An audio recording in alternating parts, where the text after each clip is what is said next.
আল্লাহ নবীর উপরে কম জুলুম হয়নি।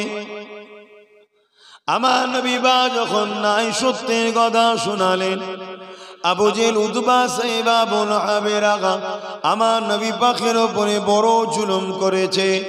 এমনও দিন গেছে আল্লাহ নবী যখনই সিজদায় পড়েছে, নবী পাকের মাথাতে পিঠের ওপরে পচা দুম্বার ভুঁড়ি পর্যন্ত চাপিয়ে দিয়েছে।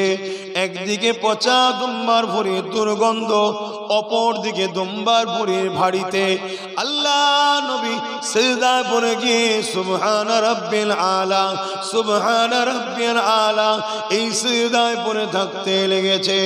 এ যুবকেরা, তরুণীরা, বাবেরা, আমার নবী পাকের উপরে এইভাবে জুলুম হয়েছে। এদিকে খাতুনে জান্নাত ফাতেমা আয-জাহরা রাদিয়াল্লাহু তাআলা আনহা এই অবস্থা দেখে আমার নবী পাকের পিঠ থেকে ওই পচা দুম্বার ভুঁড়িগুলো হাতে করে আস্তে আস্তে নেভিয়ে দেয়। আহারে, তখন তিনি ছোট ছিলেন, এই ভারী দুম্বার ভুঁড়িকে নাবাতে বড় কষ্ট হয়েছে। আমার রাসূলুল্লাহ কলিজার টুকরি ফাতেমা আয-জাহরা যখনই পচা দুম্বার ভুঁড়িগুলোকে চাপিয়ে দেয় রহমতে নবী, তখন আবার মাথাকে তুলে দেয়। তাহলে আমার নবীর উপরে জুলুম কি কম হয়েছে? তাহলে আমরা যদি ঈমানদার হই, আমাদের উপরে জুলুম হবে না হবে না? বাপেরা, নওজোয়ান, তরুণেরা, আল্লাহ নবী, নূহ নবী, দয়া নবীর উপরে কত জুলুম অত্যাচার হয়েছে। এ নওজোয়ানেরা, আল্লাহ নবীর জীবনে এমনও দিন গেছে আমার নবী পাকের উপরে এত পচা দুম্বার ভুঁড়ি চাপিয়েছে, আল্লাহ নবী পুরো ঢেকে গেছে। সাহাবা মন করে খাতুনে জান্নাত আব্বা জানকে খুঁজতে লেগেছে। তখন তিনার বয়স ছোট ছিল, কিন্তু আমার নবী পাককে পুরো ঢেকে দিয়েছে দুম্বার পচা ভুঁড়ি দিয়ে। খাতুনে জান্নাত সন্দেহ করলো, এই জায়গায় এত দুম্বার ভুঁড়ি কেন? নিশ্চয়ই আব্বা মনে এই জায়গায় আছে। এই ভুঁড়িগুলো এখন সরিয়ে সরিয়ে দেয়, দেখতে লেগেছে আমার নূরের নবী পড়ে রয়েছে। আহারে, নবী আমার ওইভাবে নিঃশ্বাস নিতে পারছিল না। নবী আমার মাথাটা তুললেন, সুবহানা রাব্বিল আলা তাসবিহ পড়ছিলেন। মাথাটা যখনই তুললেন, খাতুনে জান্নাত সহ্য করলেন না, আল্লাহ দরবারে হাতটা তুলে বলতে লাগলেন, ও রব্বি আল্লাহ পাক, যারা আমার আব্বা জানকে কষ্ট দিয়েছে, আল্লাহ তাদেরকে আপনি ধ্বংস করে দেন। আমার নবী পাক যে কথা শুনলো, খাতুনে জান্নাতের মুখে আটটা দিয়ে বলতে লাগলো, মা তুমি বদদুয়া করো না, মা তুমি আমার শরীরের অংশ, মা তুমি যদি বদদুয়া করো আমার উম্মতি গুলো ধ্বংস হয়ে যাবে। এ যুবকেরা, যে নবীকে যারা কষ্ট দিয়েছে, আল্লাহ নবী তারও ক্ষতি চাই না, কারণ নবী আমার রাহমাতাল লিল আলামিন হয়ে এসেছে।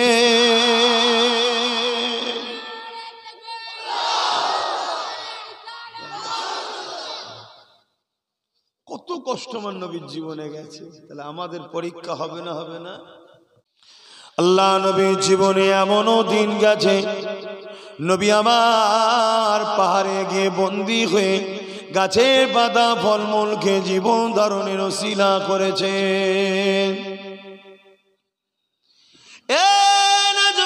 তরুণেরা, আল্লাহ নবী এমনও দিন গেছে, আবু জেহেল আমার নবী পাককে কুয়া খুঁড়েছে ফেলে দেবে বলে, নবী আমার সেই কুয়াতে আবু জেহেল নবী না পড়ে আবু জেহেল সেই কুয়াতে পড়েছিল। আল্লাহ নবী, নূহ নবী, দয়া নবী হাত কানা বাড়াবার পরে আবু জেহেল সেই কুয়া থেকে উঠেছে। আবু জেহেল আমার নবী পাককে জাদুকর বলে কষ্ট দিয়েছে। এ যুবকেরা, তরুণীরা, বাপেরা, আমার নবী পাককে নানান দিক দিয়ে কষ্ট করেছে, কষ্ট দিয়েছে। নবী আমার সব কষ্টকে সহ্য করে উম্মতির জন্য পেরেশান চিন্তিত হয়েছিলে, আল্লাহ দরবারে দোয়া চেয়েছিলে, উম্মত হিসাবে তোমাকে আমাকে নবী পাকে রেখে যাওয়া দিন ইসলামের জন্য 100 বার তো ভাবাটা দরকার আছে না নাই? এ নওজোয়ান তরুণেরা, 1 তারিখে আবু জেহেল আল্লাহ নবীকে অপমান অপদস্থ করবে বলে তৎকালীন সময় পৃথিবী বিখ্যাত একজন জাদুকর ছিল, যার নাম হলো হাবিব ইয়ামানি। ওই হাবিব ইয়ামানিকে দাওয়াত দিয়ে নিয়ে আসে।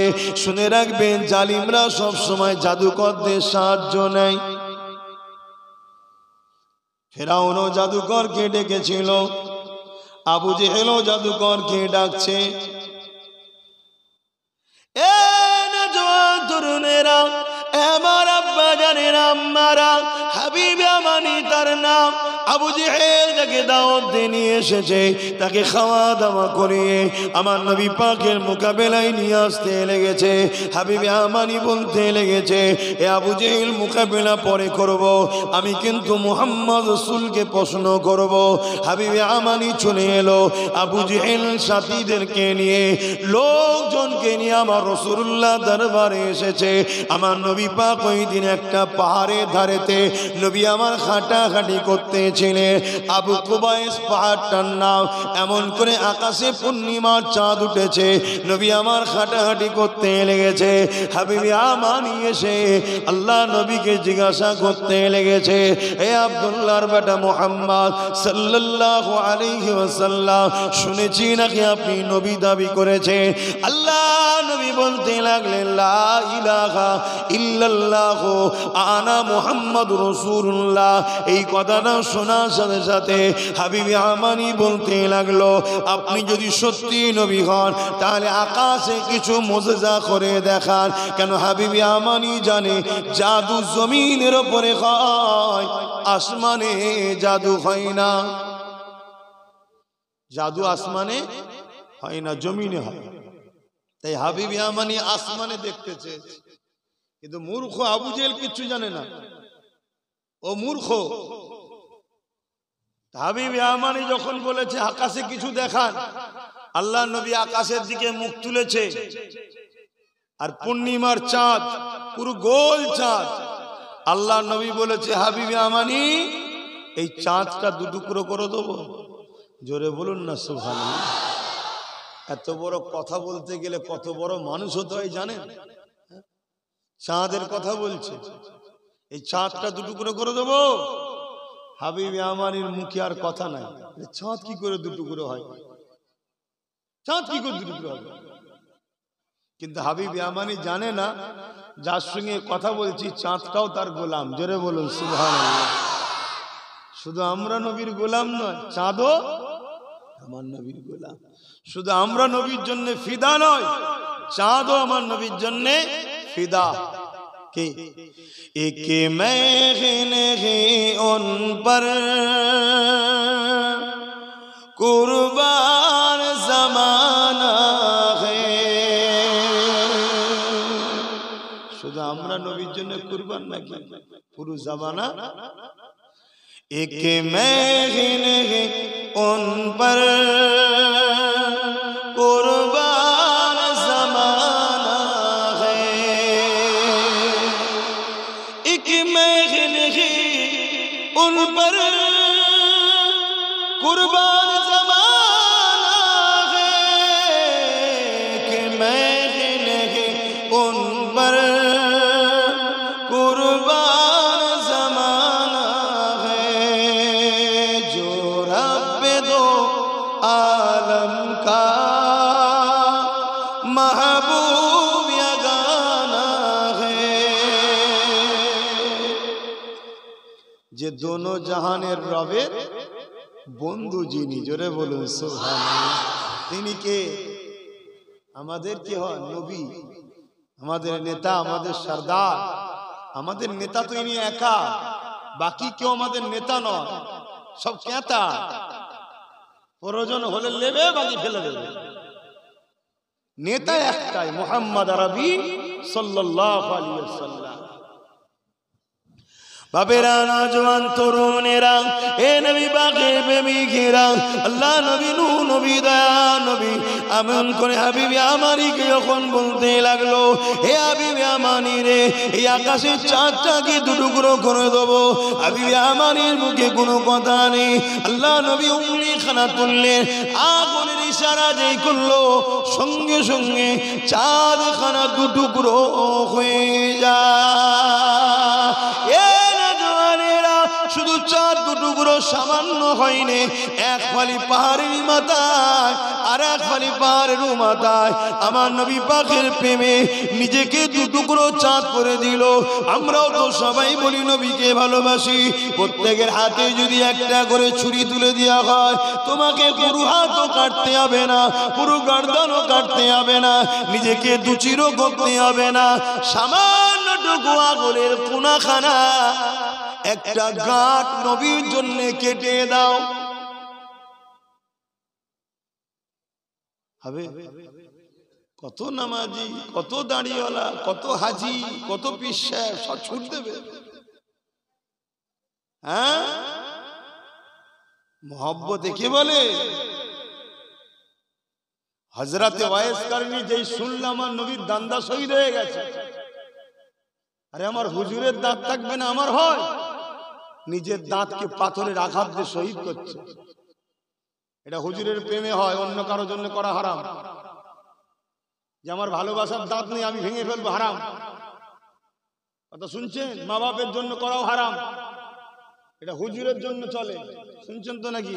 হ্যাঁ, একটা দাঁত ভাঙলো, ভেঙে চিন্তা করছে এই দাঁতটা নয় তো অন্য দাঁত হতে পারে, আবার একটা ভাঙলো, আবার ভাবলো এটা না অন্যটা।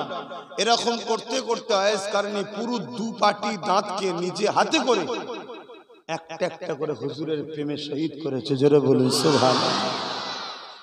আমরাও তো প্রেমিক দাবি করি ভাই, হ্যাঁ, আমরাও তো প্রেমিক দাবি করি। কিসের প্রেম? এখনো সময় আছে, সিনার পাওয়ার বাড়াও, এই প্রেম ঢুকাও, এই প্রেম ঢুকাও। এই প্রেম যাদের সিনাতে থাকবে, পৃথিবীর কোন শক্তি কেন জঙ্গলের বাঘও তাকে দেখে সম্মান করবে। জোরে বলুন সুবহানাল্লাহ। হাওড়া জেলার মানুষেরা শুনে রেখে দাও, আপনাদের জেলায় শুয়ে আছে সুফি আব্দুল মুমিন শাহ রাহমাতুল্লাহ আলাইহি। তিনি তিনার পীরের হুকুমেতে জঙ্গলে যখন ইবাদত করতে গিয়েছিল, এই যুবকের অপর দিক দিয়ে একটা বাঘ আসতে লেগেছে। হযরত সুফি আব্দুল মুমিন সাহেব বলতে লেগেছে, এ আল্লাহ পাকের সৃষ্টি বাঘ রে, যদি আল্লাহ তোর জন্য আমাকে রেজেক করে রাখে, অবশ্যই তাহলে তুই তো আমাকে খাবি। তবে মনে রাখবি, আমি জঙ্গলে এমনি এমনি আসিনি, আমার মুর্শিদ আমার পীরের হুকুমেতে আল্লাহ পাকের জিকিরে মশগুল হওয়ার জন্য এসেছি। এ যুবকেরা, তরুণেরা, বাপেরা, এই কথা শোনার সাথে সাথে ওই জঙ্গলের বাঘ কিতাব খুলে দেখুন, হুজুরের জীবনীতে দেখুন, পুষা বিড়ালের নাই হুজুরের গায়ে এসে গা খুঁজতে লেগেছে। কিসের পাওয়ার এটা? বলুন বলুন বলুন। সিনার পাওয়ার, মাসুল পাওয়ার নয়, এটা সিনার পাওয়ার।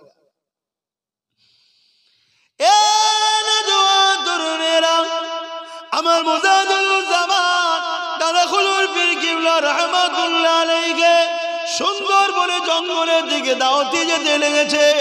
সঙ্গে বসিরহাটের বড় মৌলানা আল্লামা রুহুল আমিন শেখ রাহমাতুল্লাহ আলাইহি রয়েছে। হুজুর আমার গরুর গাড়ি তখন ছিল, গরুর গাড়ি করে যেতে লেগেছে। হঠাৎ করে গরুর গাড়ির চালক যে ছিল, ওই পালকি মতো যে গরুর গাড়ির উপরে করা থাকে, ওর মধ্যে লাফ মেরে ঢুকে পড়েছে। হুজুর বললেন, কি গো বাবা, কি হয়েছে? আর গরুটা কোন এত লাফালাফি কেন করতে লেগেছে? ঠিকভাবে বসে দেখা যাচ্ছে না বাবা, কি হয়েছে বাবা? ওই গরুর গাড়ির চালক বলতে লেগেছে, হুজুর একটা নয় দুটো বাঘ সামনে এসে গেছে। আমার মুজাহিদুজ্জামান বলতে লেগেছে, তাতে কি হয়েছে বাবা? এ যুবকেরা, তরুণেরা, বাপেরা, তুমি আমি শুনলে তো অজ্ঞান হয়ে যেতাম। আমার মুজাহিদুজ্জামান কি বলতে লেগেছে, বাবা রুহুল আমিন, একবার পর্দাটা খুলিয়ে মুখটা দেখিয়ে দাও। সুন্দরবনের বাঘ যেমন রয়েছে, আমি আবু বকর আমার বাঘটাকেও একবার তারা দেখেনি। এ যুবকেরা, তরুণীরা, বাবেরা, যখনই পর্দা থেকে মুখটা রুহুল আমিন সাহেব ঝুলিয়েছে, যেন মনে হয় বাঘ দেখতেই সত্যি এসেছিল। সঙ্গে সঙ্গে নেজ লড়াতে লড়াতে আবার জঙ্গলের দিকে চলে যায়।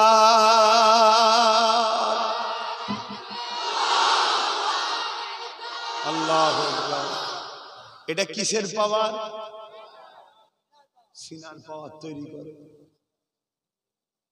সিনার পাওয়ার তৈরি করো, নাই বা মার খেয়ে মরে যেতে হবে, কিছু করা থাকবে না।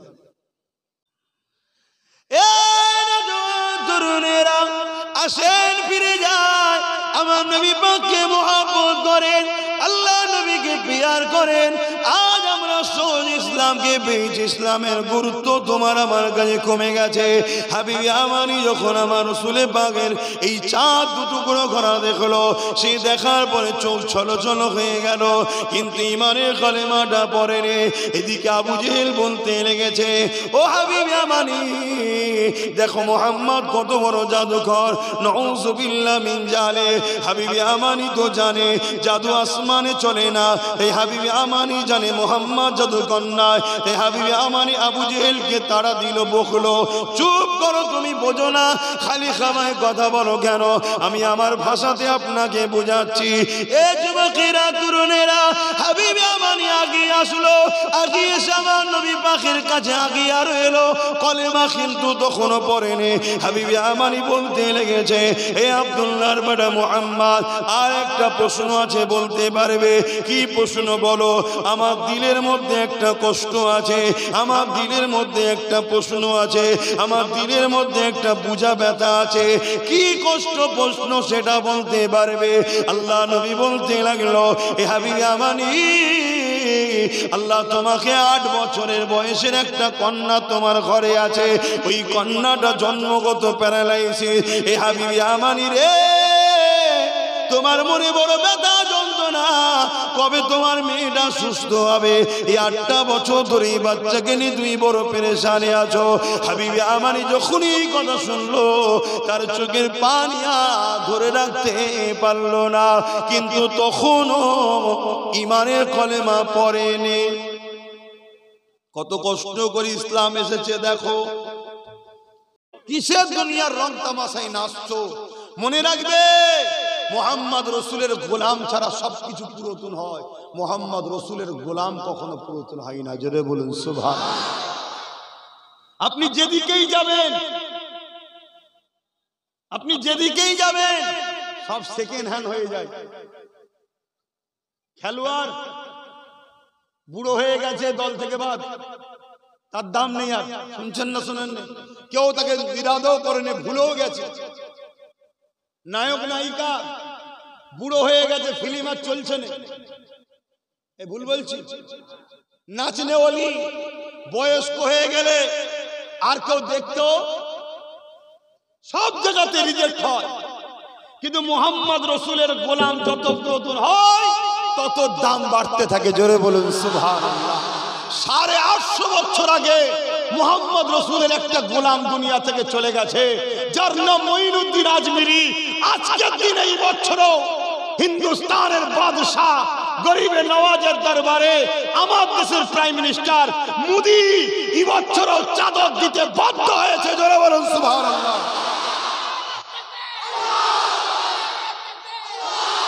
কেন? মোদিও জানে হিন্দুস্তানে রাজত্ব করতে গেলে হিন্দুস্তানের বাদশাকে ভালোবাসতে হবে, না আমার চেয়ার চলে যাবে। শুনছেন না শুনেন? হাবিবি আমানি নিজের দেশে চলে গেল। আল্লাহ নবী নবী নবীর কাছ থেকে অনেক দূরের রাস্তা, তখন এত যাতায়াতের সুব্যবস্থা ছিল না, উটের পিঠে করে নিজের দেশে ফিরে যাচ্ছে।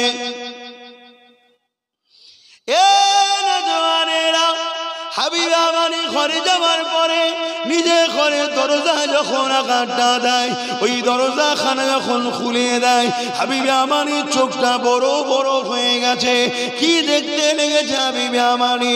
হাবিব আমানি অবাক হয়ে দেখতে লেগেছে, আমার যে 8 বছর বয়সের কন্যাটা, যে হাঁটতে পারে না, দাঁড়াতে পারে না, আমি অবাক হয়ে দেখতে লেগেছি ওই কন্যাটা এমন করে দাঁড়িয়ে আছে এবং হেঁটে হেঁটে এসে দরজা খানা খুলে দিয়েছে। এ যুবকেরা, তরুণেরা, হাবিব আমানি জানতে চাইল, মারে এই অবস্থা তোমার কি করে হলো মা? ওই মহিলা বন্যাটা বলতে লেগেছে, আব্বা জান 1 তারিখে রাত্রিরে এক নুরানি মানুষ খবের মধ্যে আসলো, তিনি আমাকে বলতে লাগলো মারে টুটে দাঁড়া মা। আমি বললাম হুজুর আমি উঠতে পারি না। ওই নুরানি মানুষটা বলতে লাগলো মারে একবার দিল থেকে বলেলে লা ইলাহা ইল্লাল্লাহ মুহাম্মাদুর রাসূলুল্লাহ। আমি এটা যখনই বলে নিলাম ওই নুরানি ব্যক্তিটা বলতে লাগলো মারে এবারে বিসমিল্লাহ বলে দাঁড়িয়ে যা। যখনই আমি বিসমিল্লাহ বলে দাঁড়াতে লাগলাম আমার আব্বা জান আমি হাঁটতে পারছি এবং চলতে পারছি, দাঁড়াতেও পেরে গেছি। এ যুবকেরা তরুণেরা হাবিবে আমানি জানতে চাইলো মারে তিনার কিছু হুলিয়া বলতে পারবে, তিনাকে খবে দেখে চেহারার কিছু প্রশংসা বলতে পারবে, চেহারার কিছু তারিফ বলতে পারবে। ওই সময় কন্যা বলতে লাগে বাবা ওই রকম ব্যক্তি কখনো দেখিনি, এত সুন্দর কখনো জীবনে কল্পনাও করতে পারিনি। তিনার ভুরুগুলো ছিল জোড়া জোড়া, চোখগুলো ছিল নূর চমকাতে লেগেছে। তিনি যখন কথা বলতে লেগেছে দুই ঠোঁটের বিস্কান থেকে নূরের মতির মতো ঝরতে লেগেছে। তিনার চুলগুলো ছিল বড় বড় বাবরির নয়। হাবিবি আমানি আর বুঝতে বাকি রইল না তিনার কাছে থেকে আসছে ইনি তিনি ছিলেন। তাই দেরি না করে সুজা মক্কা দিকে রওনা দিতে লাগলো। ওই কন্যা তখন ডেকে বলতে লাগলো বাবা আপনার জন্য একটা মেসেজ রয়েছে। কি মেসেজ রয়েছে? ওই নুরানি ব্যক্তিটা বলেছিল মা এই কলেমা তুমি পড়ে নাও মা। আর আমি বলে যাই খুব শিগগিরই তোমার বাবা তিনিও এই কলেমা পড়ে নেবে। আরো জোরে বলুন সুবহান।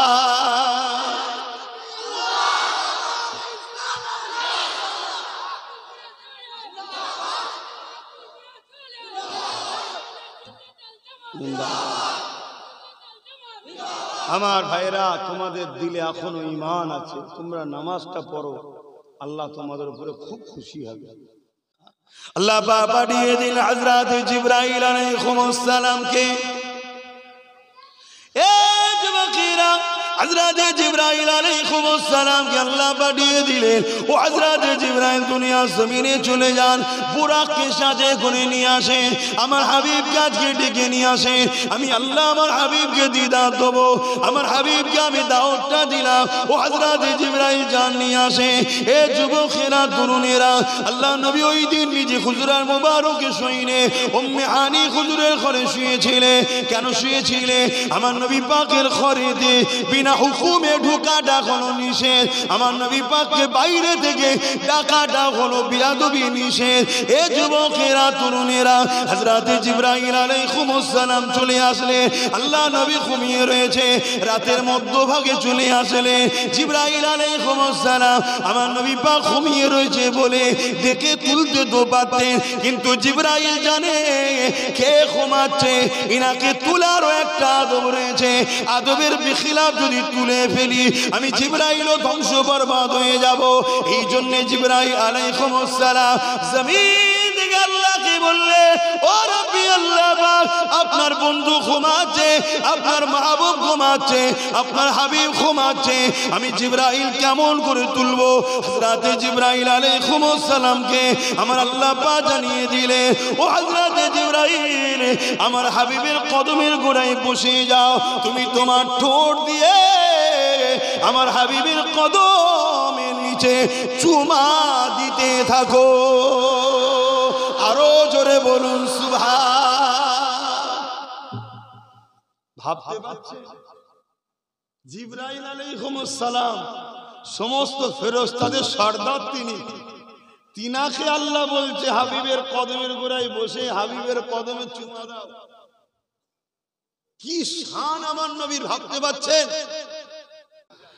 বাপেরা, নওজোয়ান তরুণেরা, হযরত আবু বকর সিদ্দিকও নামাজ পড়েছে, আব্দুল্লাহ ইবনে উবাইও নামাজ পড়েছে, আবু বকর সিদ্দিকও রোজা রেখেছে, আব্দুল্লাহ ইবনে উবাইও রোজা রেখেছে। হযরত আবু বকর সিদ্দিক নবী পাকের সাথে হজ করেছে, আব্দুল্লাহ ইবনে উবাইও হজ করেছে। হযরত আবু বকর সিদ্দিক জিহাদের ময়দানে নবীর সঙ্গে গেছে, আব্দুল্লাহ ইবনে উবাইও গেছে। হযরত আবু বকর সিদ্দিকের দাড়ি, টুপি, জুব্বা, পাগড়ি ছিল, আব্দুল্লাহ ইবনে উবাইরও ছিল। এরপরও আব্দুল্লাহ ইবনে উবাই জাহান্নামী হয়ে গেল, আবু বকর সিদ্দিক দুনিয়া থেকে জান্নাতের সার্টিফিকেট পেয়ে গেল। এর কারণটা কি? এই যুবকেরা, হযরত আবু বকর সিদ্দিক জানিয়ে দিল, এ দুনিয়ার মানুষেরা, আব্দুল্লাহ ইবনে উবাইয়ের যা ছিল আমি আবু বকরের মধ্যে তা রয়েছে, কিন্তু আমার মধ্যে যা আছে আব্দুল্লাহ ইবনে উবাইয়ের তা নাই। আব্দুল্লাহ ইবনে উবাইয়ের নামাজ ছিল, আমি আবু বকরের আছে। আব্দুল্লাহ ইবনে রোজা রেখেছে, ওটা আমারও আছে। ওর দাড়ি টুড়ি জুব্বা পাগড়ি আছে, ওটা আমি আবু বকরের রয়েছে। ও হজ করেছে, ওটা আমি আবু বকরের রয়েছে। ও দাড়ি রেখেছে, ওটা আমারও আছে। ও জিহাদের ময়দানে গেছে, ওটা আমারও আছে।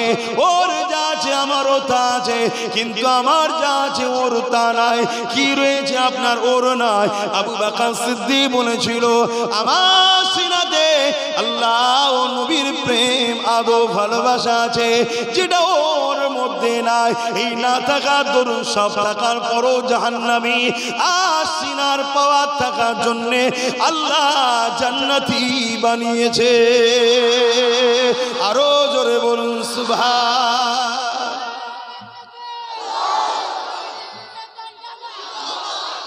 এ যুবকেরা, তরুণেরা, এই একটাই কথা বারবার বলে যায়, দুনিয়া আমাদেরকে মিটাতে চাইছে।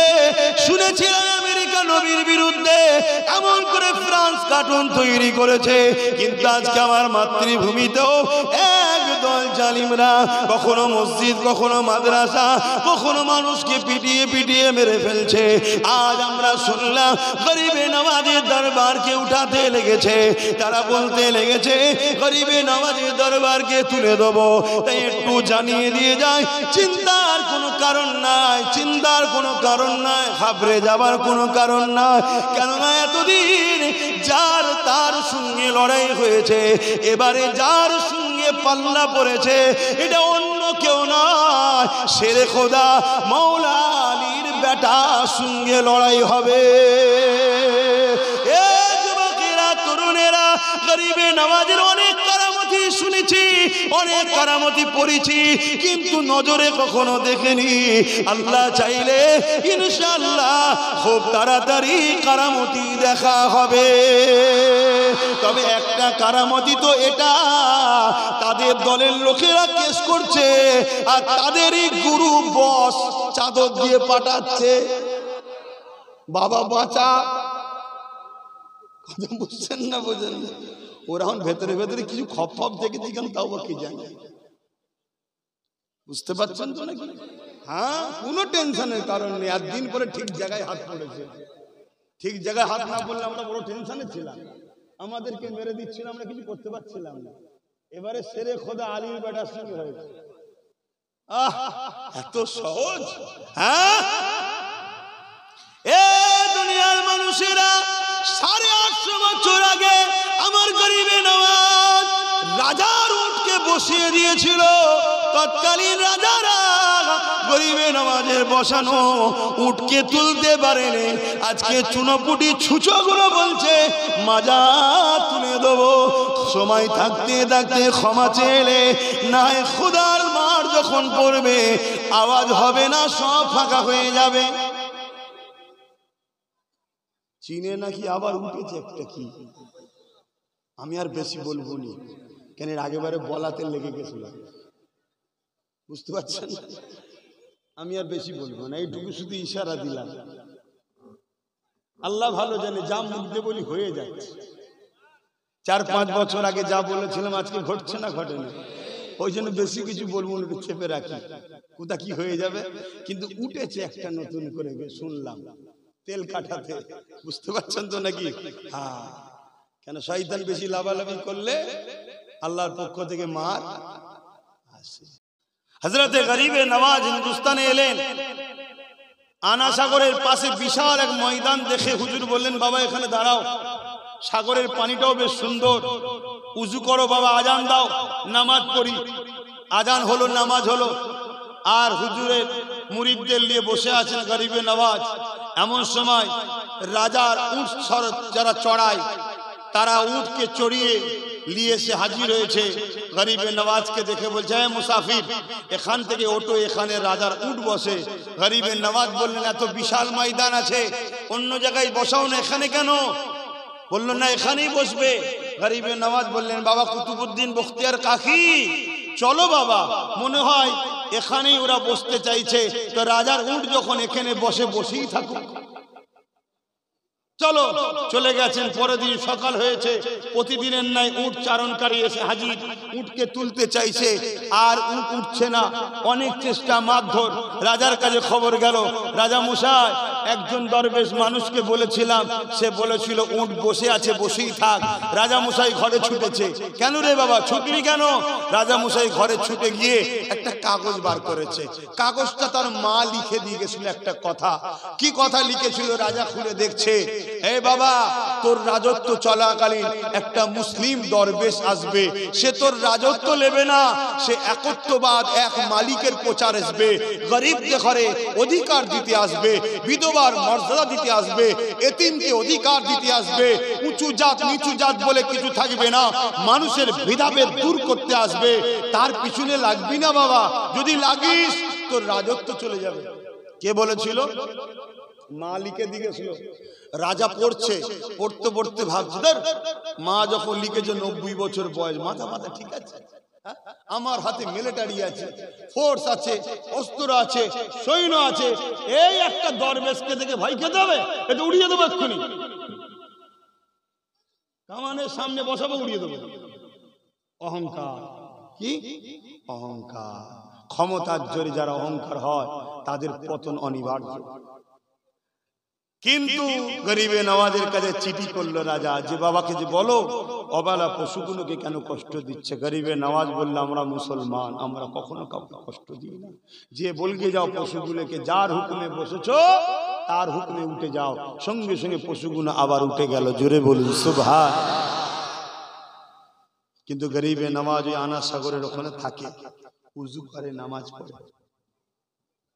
সবাই এসে বলেছে যে রাজা মশাই, আনা সাগরের পানিকে তারা পবিত্র পানি মনে করত। তাদের ধারণা ছিল এই পানিতে পাপ করে এসে গোসল করলে পাপ মাফ হয়ে যাবে। তাদের বিশ্বাসকে আমি ছোট করছি না, কারো ধর্মের বিষয়ে আমি কথা বলবো না, কিন্তু তাদের বিশ্বাস ছিল। কথা মাথায় ঢুকছে? তা গরিবে নওয়াজ সেই পানিতে উঁচু করছে, খাওয়া দাওয়া করে হাত ধুচ্ছে। হ্যাঁ, রাজাকে যে বলেছে যে মুসলমান তারা উজু করে, খাওয়া দাওয়া করে, হাত ধোয়, আমাদের বড় অসুবিধে হচ্ছে। রাজা মশাই তাই সৈন্য পাঠিয়ে বলল, যাও ওই পানি যেন না ব্যবহার করে। আল্লাহর ওলি গরিবে নওয়াজ খাজা মুঈনুদ্দিন আজমিরি সঞ্জালি রাহমাতুল্লাহ আলাইহি বলতে লাগলেন, বাবা বিশাল আনা সাগর, আমি যদি এক প্রান্তে উযু করি বা হাত ধুয়ে গোসল করি, এতে অসুবিধে তোমাদের কি হবে?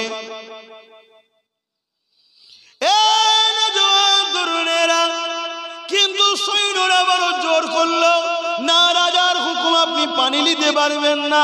গরিবে নওয়াজ বললেন, বাবা কুতুবউদ্দিন বখতিয়ার কাকি রে বাবা, মনে হয় আর পানি নিতে দেবে না, তাই একটা জগ বা পাত্রতে পানিটা বাবা উঠিয়ে নাও, প্রয়োজনে কাজে লাগবে। আর যখন উঠাতে যাবে ওই আনা সাগরকে বলে দিও মুঈনুদ্দিন ডেকেছে। তরুণীরা বাপেরা পাত্রখানা ডুবালো, আর যখনই পাত্রখানা উঠলো সমস্ত পানি শেষ হয়ে গেল। ওই পাত্রের মধ্যে পানি চলে এলো। এ যুবকেরা চতুর্দিকে খবর ছড়িয়ে গেছে, হই হই শুরু হয়ে গেছে। রাজার কাছে যে সবাই অভিযোগ দিতে লেগেছে, রাজা মশাই পাপের বোঝা নিয়ে যাব কোথায়? ওখানে তুলে পাপ পূর্ণ হয়ে যেত, পাপ ঝরে যেত, পুকুরে পানি নেই তো সাগরে কোথায় দেবো? রাজা মশাই বড় চিন্তা পড়ে গেছে। আরে এই মুসলমান কোন চাইছে কি? এ আজকে রাজার আসল, আমরা মুসলমান কিছু চাই না, আমরা মুসলমান করব স্বাধীনভাবে, আমাদেরকে ডিস্টার্ব করো না।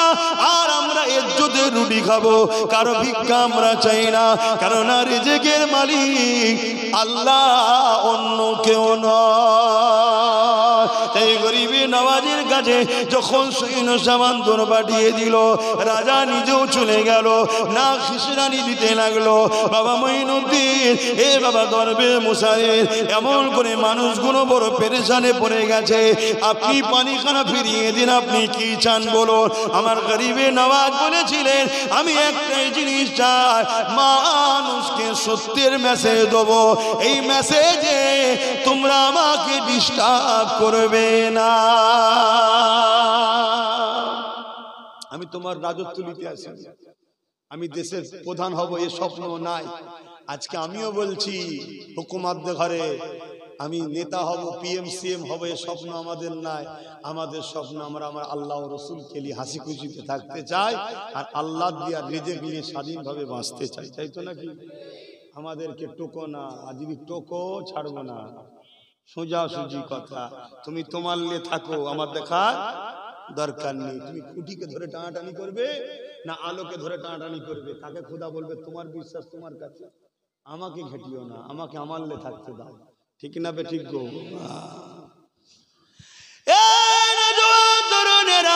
গরিবে নওয়াজ বললেন, বাবা কুতুবউদ্দিন, যাও বাবা লুটা ডানা সাগরে ঢেলে দাও। যখনই লুটার পানি ডানা সাগরে ঢেলে দিল, কানা পরিমাণ হয়ে গেল। এ যুবকেরা, তরুণেরা, বাপেরা, মনে রাখবেন, গরিবে নওয়াজ আমাদেরকে ভারতবর্ষে বসিয়েছে, পৃথিবীর কোনো ক্ষমতা না আমাদেরকে এখান থেকে উঠাতে পারে। এনআরসি বলুন, সিএ বলুন, আর ক্যাকা ছিছি যাই বলুন না কেন, কোনো জিনিস দিয়ে ভারতের মুসলমানকে মিটানো যাবে না। কেননা ভারতের মুসলমানকে গরিবে নওয়াজ বড় আদর করে বসতে দিয়েছে। যুবকেরা, তরুণেরা, গরিবে নওয়াজের আরেকটা কথা মনে পড়ে গেছে। হুজুর আমার একদিন রাস্তা দিয়ে যেতে লেগেছে, এ যুবকেরা, এমন সময় একটা ধর্মগুরু এমন করে সে তার দেবীকে উপাসনা করে, তার বিশ্বাস তার কাছে, সে তার পবিত্র দেবীকে উপাসনা করে। এমন করে সে ছিল ধর্মগুরু। তার কন্যা বাবাকে জিজ্ঞাসা করতে লেগেছে, বাবা তুমি কি করো? এই ফলগুলো কি আমাদের দেবী খায়? এমন করে সেই বাবা বলতে লেগেছে, না খাই না। কিন্তু কন্যা বলতে লেগেছে, হ্যাঁ আমি খাওয়াবো তাকে। এই বলে এক বাটি দুধ নিয়ে ওই এমন করে তার বিশ্বাসের জায়গা, তার পবিত্রতার কাছে স্থানে এসে ওই দেবীকে খাওয়াতে লেগেছে। সে তো খায় না, তাকে বারবার বলতে লেগেছে, সে তো কিছু দিয়ে খেতে চায় না। লাস্টে হালকা বয়সের কন্যা মহিলাটা সে জেদে এসে গিয়ে ওই দেবীর কাছে পাথরে মাথা ঠুকতে লেগেছে, আর কন্যাটা রক্ত বেরোতে লেগেছে। ঠিক এমনই সময় রাস্তা দিয়ে গরিবে নওয়াজ যেতেছিল। গরিবে নওয়াজ এই দৃশ্যটা দেখে এমন করে ওই দিকে আগিয়ে এসে বলতে লেগেছে, এ মামি ছেলে কি করতে লেগেছো মা? ওই সময় কন্যা বলতে লেগেছে, আমি আমার প্রভুকে খাওয়াতে লেগেছি। গরিবে নওয়াজ বলছে, এই পাথরের মূর্তি তো কখনো খাবে না রে মা। তার বাবা যেভাবে বলেছিল, গরিবে নওয়াজও সেম কথা বলেছে, কিন্তু কন্যা একটাই যে আমি আমার প্রভুকে খাওয়াবো, কেন সে খাবে না? গরিবে নওয়াজ বলতে লেগেছে, মারে এ কখনো খেতে পারেনি, পাথরের তো তৈরি মারে। কিন্তু সেই মহিলা বলতে লেগেছে, আপনি আপনার রাস্তায় যান, আমার ধর্মীয় বিষয়ে আপনাকে কথা বলতে হবে না। কিন্তু গরিবে নওয়াজ সে জায়গায় যখন দাঁড়িয়ে দেখে ওই কন্যাটা আবার পাথরে মাথা ঠুকতে লেগেছে, কপাল দিয়ে রক্ত বেরোতে লেগেছে। গরিবে নওয়াজ বলে উঠল, কেন এই মেয়েটাকে কষ্ট দিচ্ছিস? জলদি করে খেলে। সঙ্গে সঙ্গে ওই পাথরের মূর্তি গার খা করেছে, আর ওই কন্যা তাকে খাওয়াতে লেগেছে। এ যুবকেরা, তরুণেরা, এই দৃশ্য দেখে কন্যা করে চলে যে বাবাকে বলতে লেগেছে, আমি খাইয়েছি আমার প্রভুকে, আমার দেবীকে খাইয়েছি, কিন্তু কেউ বিশ্বাস করতে চাই না। কন্যা বলল, তাহলে আবার চলো, কালকে গিয়ে খাওয়াবো দেখবে। কিন্তু কালকে আবার এসেছে, কন্যাটা খাওয়াতে চাইছে, খেতে চাইছে না, খাওয়াতে চাইছে, খেতে চাইছে না। কন্যা রকুল বলে উঠলো, যদি তুই না খাস ওই মুসলমানটাকে ডেকে আনবো। যেই গরিবে নওয়াজের কথা বলেছে সঙ্গে সঙ্গে আবার পাথরের মূর্তি খেতে লেগেছে। আরো জোরে বলুন সুবহান।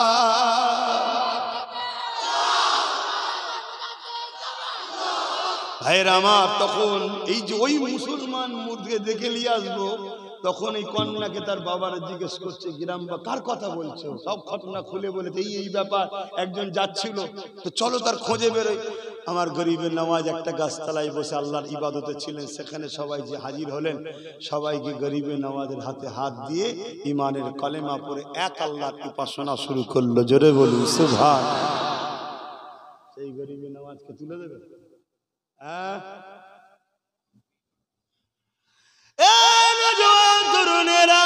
আরো একটা কথা বলি শোনেন।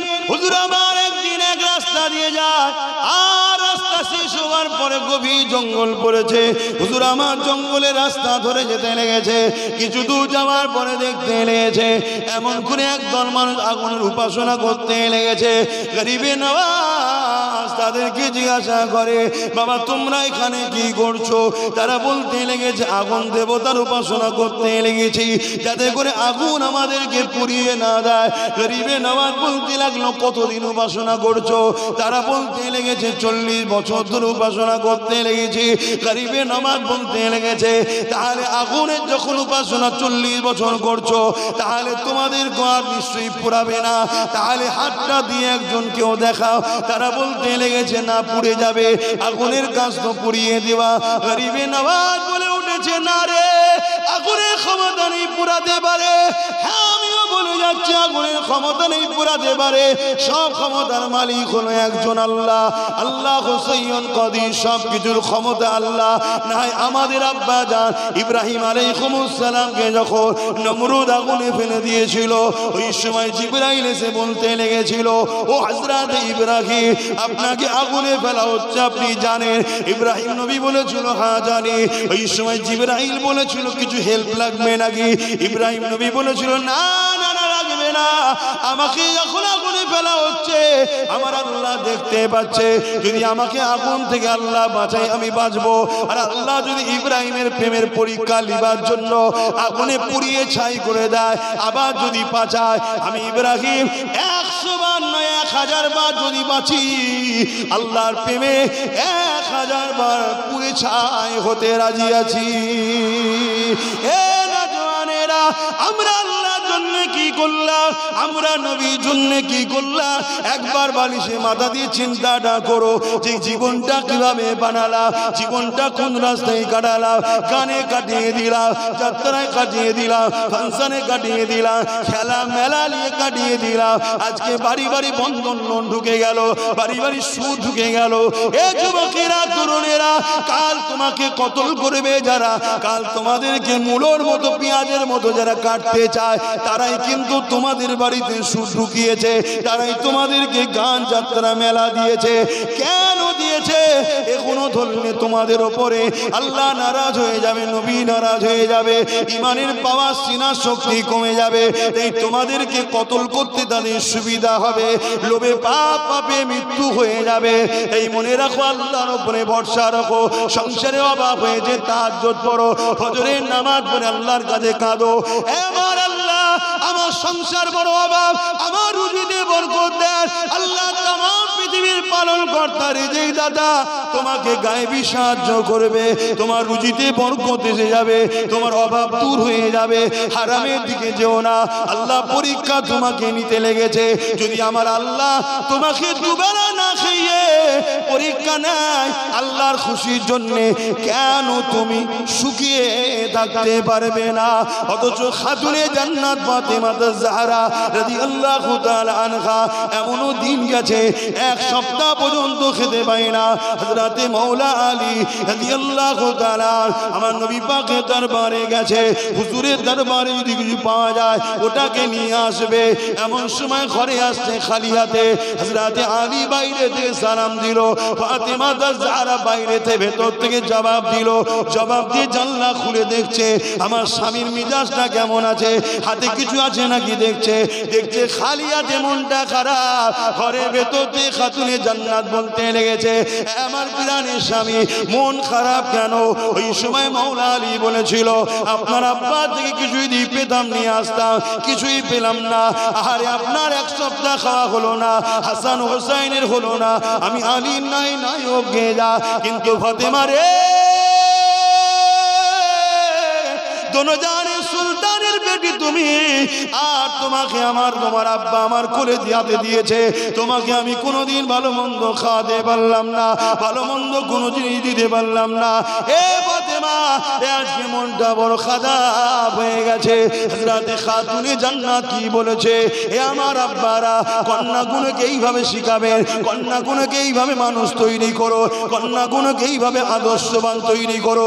নাই মনে রাখবেন, এই কন্যা যেমন বাপকে বেশি ভালোবাসে শুনেছি, কিন্তু আজকে দিনে 90% বাপ যদি জাহান্নামে যায়, এর কারণ হলো তার কন্যা বিহায়াপনা করার জন্য, কন্যা টিকটক করার জন্য, কন্যা পার্কে যাওয়ার জন্য, কন্যা সিনেমায় যাওয়ার জন্য, কন্যা বেপরদা হওয়ার জন্য। কিয়ামতের দিন ওই বাপকে কন্যার সঙ্গে জাহান্নামে দেওয়া হবে। এই বলে দিয়ে যায় মা বোনেরা, বাপকে যদি ভালোবাসেন পরিবর্তন হয়। ওই সময় খাতুনে জান্নাত কি বলেছিলে, হে আমার প্রাণের স্বামী, আলহামদুলিল্লাহ আল্লাহ আমাকে খাবার দেয়নি, আমি কি আল্লাহকে এতই কম ভালোবাসি? আমার আল্লাহ যদি ফাতেমাকে না খাইয়ে খুশি হয়, আমি ফাতেমা কেন বা আমার আল্লাহর জন্য শুকিয়ে থেকে খুশি হতে পারবো না? হে আমার প্রাণের স্বামী, আসেন ঘরে আসেন, হাসি মুখে আসেন, মন খারাপ করে আসলে হবে না। কেন আপনি কি জানেন না, আল্লাহ পাক তাদের সঙ্গে আছে যারা ধৈর্য সবর করে, তাদের সঙ্গে আছে, এবং যারা খাওয়া দাওয়ার পরে শুকরিয়া আদায় করে তাদের সঙ্গেও আছে। আল্লাহ শুকরকারীর সঙ্গেও থাকে, ধৈর্যকারীর সঙ্গেও থাকে। আমার প্রাণের স্বামী, আমি আল্লাহ শুকরিয়া আদায় করি, আল্লাহ আপনাকে তো ফিরিয়ে দিয়েছে, এটাই আমার জন্য অনেক শুকরিয়া।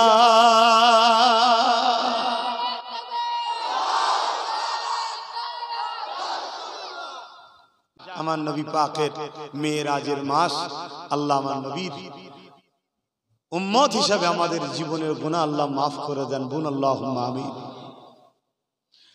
আমার নবী পাক যখন আল্লাহ দিদারে গেলেন, একটা শর্ট পয়েন্ট আপনাদের বলে যান, শুনে রেখে দেন। আমার নবী পাক যখন আল্লাহ পাকের দিদারে গেলেন, আমার আল্লাহ পাক বলতে লাগলেন, হাবিব কি চাও? উম্মতের নাজাত। হাবিব কি চাও? উম্মতের নাজাত। আমার আল্লাহ নবী পাককে 70,000 বার জিজ্ঞাসা করেছে, হাবিব কি চাও? আমার নবী পাক 70,000 বারে একবার একটাই উত্তর দিয়েছে, আল্লাহ পাক আমার উম্মত উম্মতিদের নাজাত চায়। এত আপন, এত ভালোবাসার মানুষ কেউ আছে দ্বিতীয়? হ্যাঁ, দুনিয়াদারি করতে হবে, মাকে ভালোবাসতে হবে, বাপকে ভালোবাসতে হবে, স্ত্রীকে ভালোবাসতে হবে, স্বামীর সম্মান করতে হবে, সব কিছু ঠিক আছে, কিন্তু নবীর থেকে আপন কেউ না, এটা মাথায় রাখবেন। তো যাক, রাত হচ্ছে, ঠান্ডাও বাড়ছে, ওদিকে তাবরুক আবার ঠান্ডা হয়ে যাবে। আসুন একটু সালাম দিয়ে নি, ইয়া নবী সালাম।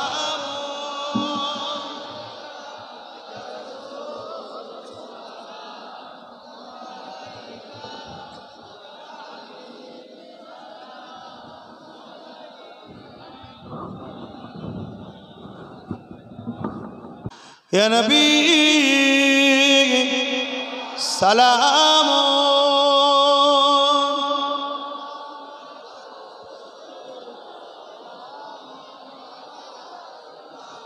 या हबीब सलाम,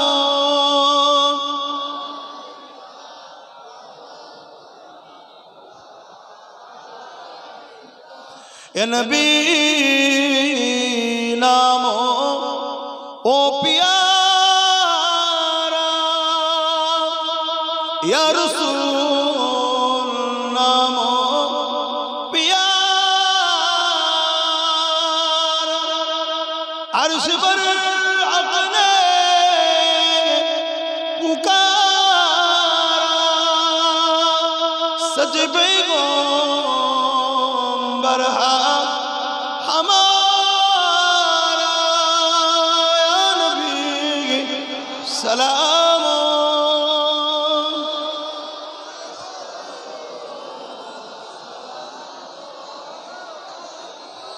या हबीब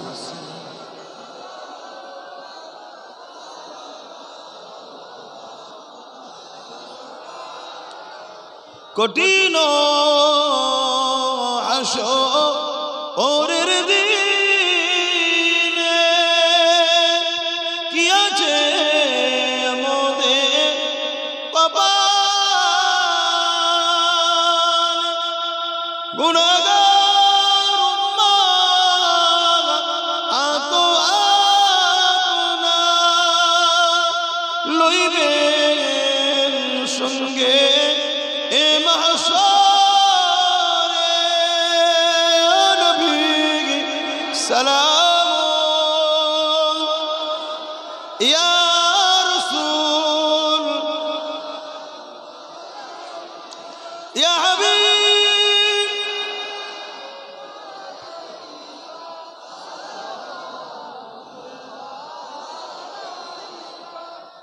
আমার বাপজানেরা দোয়া করব একটু সকলে গায়ে গায়ে বসেন এক্ষুনি দোয়া চাইব সকলে বিসমিল্লাহ শরীফের সঙ্গে 11 বার দরুদ শরীফ 3 বার শরীফ 10 বার ইখলাস শরীফ তার আগে একটা ছোট্ট কথা জিজ্ঞেস করছি শুনছেন আমি সবাইকে জিজ্ঞেস করছি শুনছেন তো নাকি আপনারা যতজন মানুষ এসেছেন একদম দিল থেকে বলবেন আল্লাহ ও রসুলের জন্য দ্বীন ইসলামের জন্য ন্যায় সত্যের জন্য মসজিদ মাদ্রাসা কোরআনের জন্য জালিমদের বিরুদ্ধে যখনই আমি ডাকবো আপনারা আমার পাশে কে দাঁড়াতে ইচ্ছুক হাত তুলে দেখায় একদম সত্য কথা তো কতবার ডাকলে পাশে সাথ দেবেন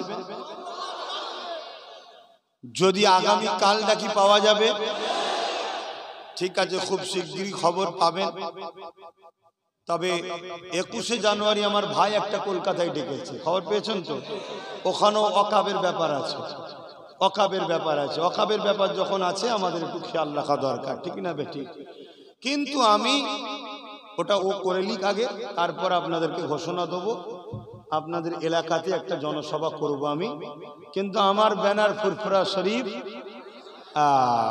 আমার ব্যানার এটা ফুরফুরা শরীফ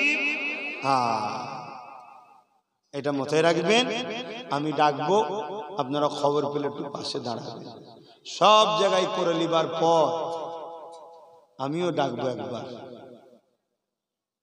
কথা বুঝে আসছে খবর সব পাবেন ইনশাল্লাহ আপনারা তো খবর পান সত্যি বলছেন আছেন তো পাশে নাকি তো যাই হোক কোরআন খতম 16টা সূরা ইয়াসিন 10টা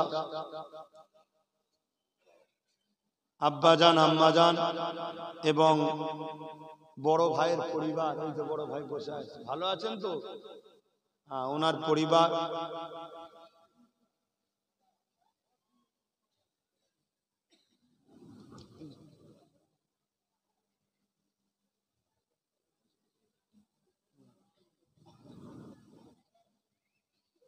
আচ্ছা এবং শহীদুল ভাইয়ের একটা ছোট্ট বাচ্চা আল্লাহর হাওয়ালায় চলে গেছে এবং তিনার শ্বশুর মশাই এক কথায় মাই মুরব্বীদের সবরে সানি হবে আচ্ছা আমাদের কি মাই মুরব্বীরা সব পাবেন আজকে তার জন্য এই যে আমরা বসে আছি ডিউটি দিচ্ছি এবার হাত তুলবো সবার জন্য তাহলে করলো একজন দুজন আর কামিয়াবি সবাই এর নাম তো ইসলাম এর নামই তো ইসলাম যাক আল্লাহ আমাদেরকে কবুল করেন তাবারুক কি লাস্টে দেবেন না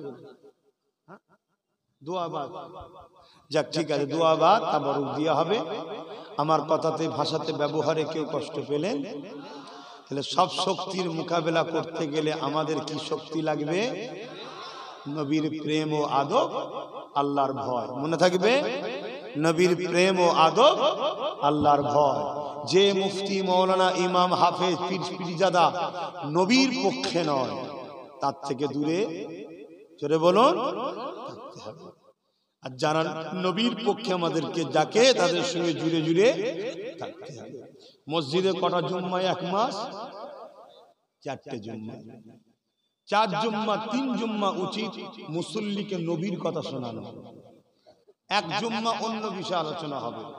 আবার পরের মাস এলো 3 জুম্মা নবীর কথা শোনাও, 1 জুম্মা অন্য কথা আলোচনা করো। শরীয়তে আরো কথা আছে, সবটা জানা দরকার, কিন্তু ওটা 1 জুম্মা হোক, 3 জুম্মা নবীর আলোচনা হোক, দরকার আছে না নাই? যদি বলেন আপনি কেন ফয়সালা, আমি কে ফয়সালা করবো? কোরআন খোলো না। আল্লাহ কোরআনে যেখানে ইমানদারদের লক্ষ্য করে ওয়াজ করেছে বা আলোচনা করেছে, ঘোষণা করেছে, সেখানে নবীর কথা শুনিয়েছে। জোরে বলুন সুবহানাল্লাহ। মজলিসে ইমানদার থাকে, মসজিদে ইমানদার থাকে, খানকায় ইমানদার থাকে, এই সব জায়গায় উচিত 60-40, 100টা ওয়াজ করছো, 60টা নবীর আলোচনা করো, 40টা আরো বিষয়ে আলোচনা করো, তবে তুমি মুমিন, তবে তুমি কোরআনের পক্ষে আছো, না হয় তুমি পথভ্রষ্ট। শুনছেন তো নাকি? মসজিদে 52 সপ্তাহ, 52 জুম্মায় 1 বছর, কমসে কম 30 জুম্মা নবীর আলোচনা করো, 22 জুম্মা অন্য বিষয়ে আলোচনা করো, তবে তুমি প্রকৃত মুমিন, কোরআনের পক্ষে। শুধু বড় বড় ফুটানি দিলে হবে যে আমি বড় মুফতি, বড় আল্লামা, বড় পীর সাহেব। মোহাম্মদ রসুলের জুতোর ধুলো যে চোখের সুরমা বানাতে পারবে না, সে কিসের পীর সাহেব, কিসের মুফতি সাহেব, কিসের মাওলানা সাহেব? তারও কোনো দাম নাই, সব দাম মোহাম্মদ রসুলের গোলামিতে। জোরে বলুন সুবহানাল্লাহ। হযরত আবু বকর সিদ্দিক, আমার দাদু জান, মুরব্বী একদম বংশের, আমার নবীর শ্বশুর, যিনি প্রথম খলিফা, উনি নামাজ পড়ে আল্লাহর কাছে দোয়া করে কাঁদতেন, আল্লাহ একটা আয়াত নাযিল করেন না। কি আয়াত? এমন একটা আয়াত দেবেন, আয়াতে যেন আপনি ঘোষণা করবেন, এ মুমিন মুমিনারা, তোমাদের ধন দৌলত তোমাদের নয়, সবটাই নবীর। নবী যেমন করে খুশি নেবে, তোমাদের কোনো বলার অধিকার নাই। কেন? আল্লাহ নবী চাইতেন, দাও বাবা ইসলামের জন্য, জিহাদের জন্য মাল দাও। হযরত আবু বকর সিদ্দিকের এটা কষ্ট লাগতো, আমার নবী চাইবে, কষ্ট লাগতো, আয়াত দেন, হুজুর যখন যা লাগবে লে নেবে।